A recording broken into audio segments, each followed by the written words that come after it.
Vam començar preguntant-nos fins a quin punt ens afecta tot allò que mengem, de la mà d'autors com Michael Pollan. Avui a Qwerty volem fer un pas més enllà i ens preguntem fins a quin punt és lícit incloure la carn a la nostra dieta. Ho fem de la mà d'un autor, Jonathan Foer, nord-americà, que acaba de treure el seu nou llibre, Comer animales.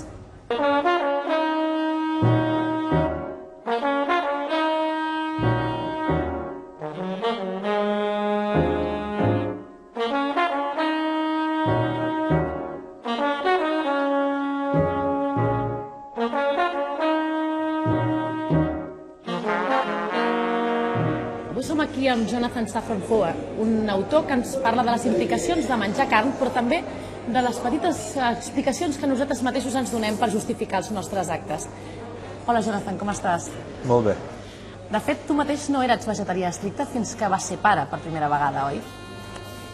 I had become a vegetarian many times in my life, usually just based on instincts about what felt right or didn't feel quite right or what gave me discomfort.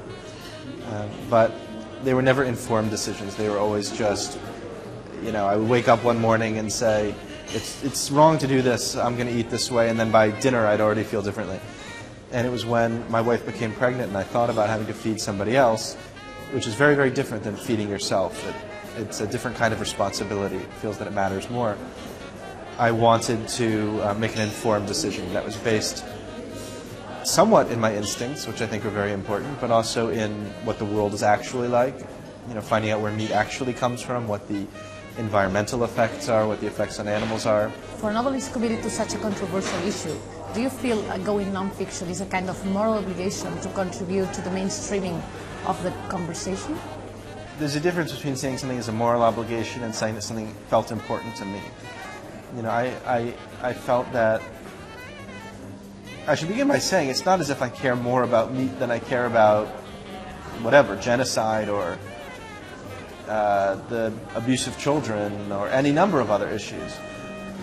Instead, I felt that this is a subject that hadn't been given an appropriate treatment in literature and something where I might be able to contribute. I am a novelist. I will always be a novelist. It's the identity that I feel most strongly and that I always want to have. This was a very unusual situation where I felt like, in the scheme of my life, a relatively small effort, a relatively small contribution might actually expand this conversation. But I don't think that novelists have any obligation to do anything other than write novels. Future generations will ask us, what did we do? Because unlike our parents or grandparents, we're contending with a reality that is quite stark.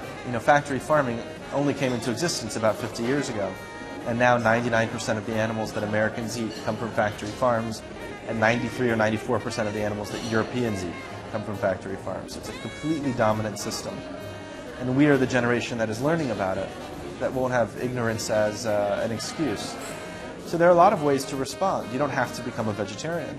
You could eat less meat. You could eat different kinds of meat. There is such a thing as environmentally sustainable meat. There is such a thing as meat that comes from farms where animals are treated like animals instead of like rocks or sticks. I don't ask everyone to reach the same conclusions that I do. But what I think is important is that we agree that we have a problem, and a very, very serious problem. I would say one of the world's biggest problems in front of us, and we also have the ability to choose. Doncs moltes gràcies, Jonathan. Esperem tornar-te a tenir aquí a Barcelona ben aviat.